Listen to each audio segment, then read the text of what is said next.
ماشاء اللہ لا حول ولا قوۃ الا باللہ العلی العظیم۔ بسم اللہ الرحمن الرحیم۔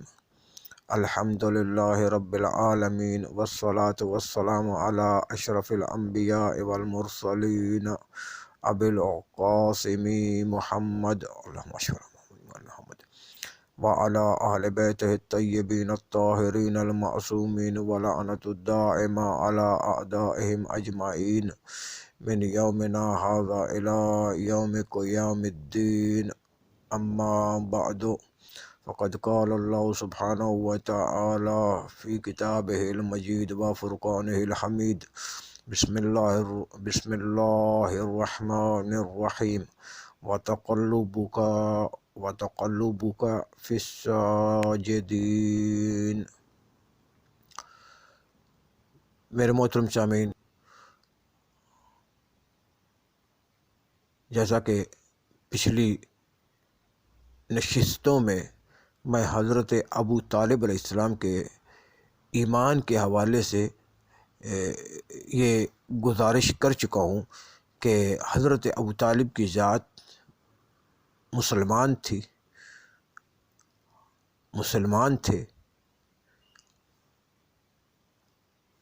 مومن تھے،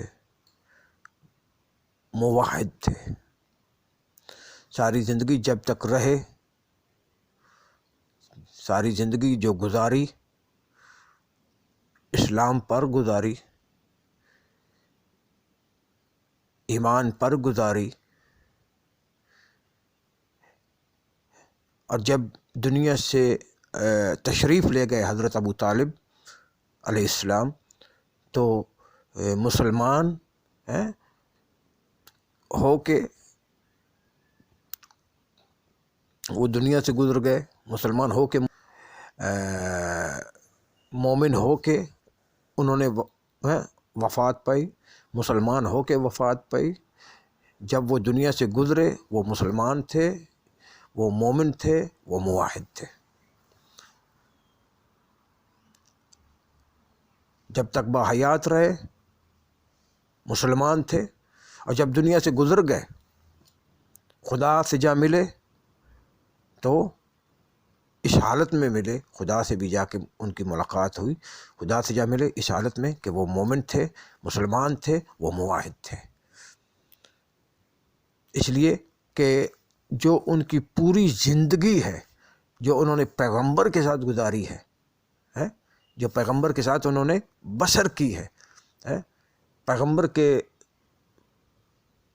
دنیا میں تشریف لانے سے لے کر، پیغمبر کے پیدا ہونے سے لے کر، پیغمبر خدا کے پیدا ہونے سے لے کر پیغمبر کے اعلان نبوت تک، اور اعلان نبوت کے بعد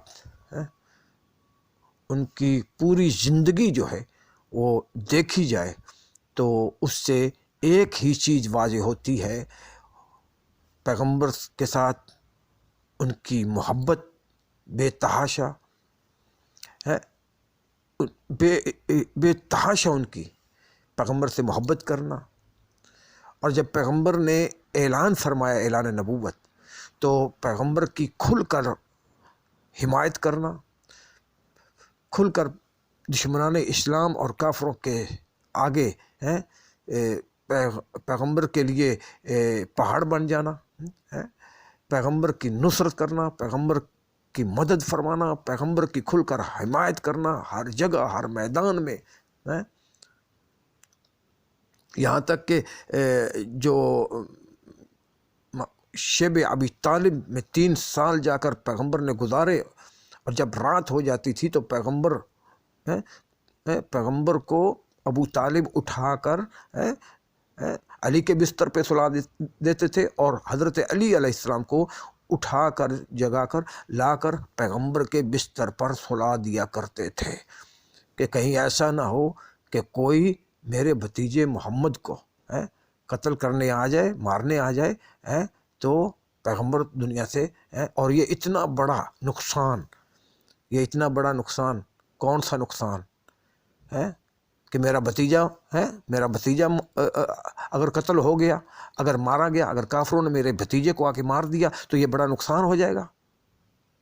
دوستو نہیں نہیں نہیں نہیں نہیں نہیں نہیں نہیں نہیں نہیں، محبت اپنی جگہ، اسلام کا بڑا نقصان ہو جائے گا اگر کافر اپنے مشن میں پیغمبر کو مارنے میں کامیاب ہو گئے، توحید کا بڑا نقصان ہو جائے گا، اسلام کا بڑا نقصان ہو جائے گا۔ 1.25 انبیاء کی محنتوں پر، 1.25 انبیاء کے مشن پر پانی پھر جائے گا۔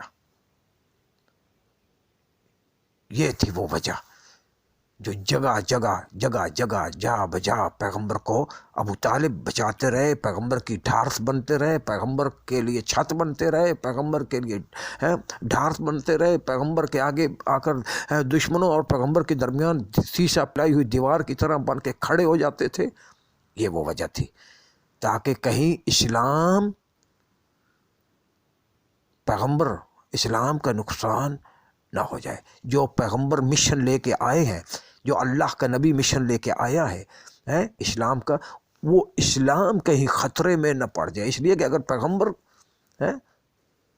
تو پیغمبر اگر دنیا میں نہ رہے، اگر پیغمبر ہی کی زندگی کو خطرے رہے تو یہ برابر اسلام کے لیے خطرے ہیں۔ پیغمبر کے لیے خطرے، اسلام کے لیے خطرے ہیں۔ پیغمبر کا خطروں میں رہنا یہ ایسا ہے کہ اسلام خطروں میں رہ رہا ہے۔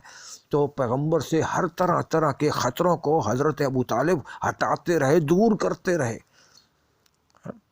کرتے رہے کافروں کے شر سے، کافروں کے خطروں سے پیغمبر کو دور رکھتے، پیغمبر کی حفاظت فرماتے اور کھل کر پیغمبر کی ڈھارس بنتے رہے اور حمایت کی، نصرت کی، مدد کی۔ تو یہ ابو طالب کی مدد کس کے لیے تھی؟ یہ ابو طالب کی مدد رسالت کی تھی، یہ ابو طالب کی مدد نصرت اسلام کی تھی، یہ ابو طالب کی مدد نصرت توحید کی تھی۔ ابو طالب توحید کو پروان چڑھا رہے تھے، ابو طالب اسلام کو پروان چڑھا رہے تھے، ابو طالب رسالت، نبوت کو پروان چڑھا رہے تھے۔ ابو طالب 1.25 انبیاء کے مشن، 1.25 انبیاء کے پیغامات، 1.25 انبیاء کی تبلیغات کو کیا ہے؟ ابو طالب محفوظ رکھ رہے تھے، ان کی حفاظت کر رہے تھے۔ اللہ اکبر، ان کی حفاظت کر رہے تھے ابو طالب۔ 1.25 انبیاء کے مشن، تبلیغات کی ابو طالب کیا کر رہے تھے؟ پیغمبر کو بچا کر، پیغمبر کو خطروں سے محفوظ رکھ کر، کافروں کو پیغمبر سے دور رکھ کر، کیا ہے؟ ابو طالب 1.25 انبیاء کے مشن کی، تبلیغات کی کیا ہے؟ حفاظت کر رہے تھے اور حفاظت کی، جس کی تاریخ شاہد ہے، جس کے واقعات شاہد ہیں۔ کوئی پیغمبر کی جو ابو طالب نے نصرت کی ہے، مدد کی، اس کا کوئی انکاری نہیں ہے۔ سارا عالم اسلام، کوئی مفسر ہے، کوئی محدث ہے، کوئی عالم ہے، کوئی فقیہ ہے، کوئی بھی ہو، وہ تو سب، ہر کوئی کیا ہے؟ حضرت ابو طالب کی خدمات کا یہ سب اعتراف کرتے ہیں، سب اعتراف کرتے ہیں۔ کوئی نہیں ہے، کوئی اگر انکاری ہے تو اس سے بڑا کوئی پھر جاہل بندہ نہیں ہے، اس سے بڑا کوئی جاہل نہیں ہے۔ جو بھی صاحب علم ہے، جنہوں نے تاریخ پڑھی، جنہوں نے حقائق پڑھے، جنہوں نے واقعات کا قریبی سے مطالعہ کیا ہے، وہ سب حضرت ابو طالب کی خدمات کے کیا ہیں؟ معترف ہیں۔ تو پیغمبر کا ساری زندگی، تو حضرت ابو طالب علیہ السلام کا پیغمبر کی ساری زندگی کھل کر حمایت کرنا، کھل کر مدد کرنا، جو کہ سیدھی اسلام کی مدد جا رہی تھی، جو سیدھی اسلام کو تقویت پہنچا رہی تھی، جو سیدھی توحید کو تقویت پہنچا رہی تھی، جو سیدھی کیا ہے؟ انبیاء کے مشن کو تقویت پہنچا رہی تھی۔ ابو طالب کی نصرت و مدد، ابو طالب کی یہ حمایت، یہ سب سے بڑی دلیل ہے سمجھنے والے کی، جو تھوڑی سی بھی فکر رکھتا ہے نا، تھوڑی سی بھی فکر رکھتا ہے تھوڑی سی، اور اللہ سبحانہ و تعالیٰ نے فکر کرنے کی طرف پورے قرآن میں دعوت دی ہے کہ فکر کرو، تدبر کرو، قرآن کی آیات میں فکر کرو، تدبر کرو،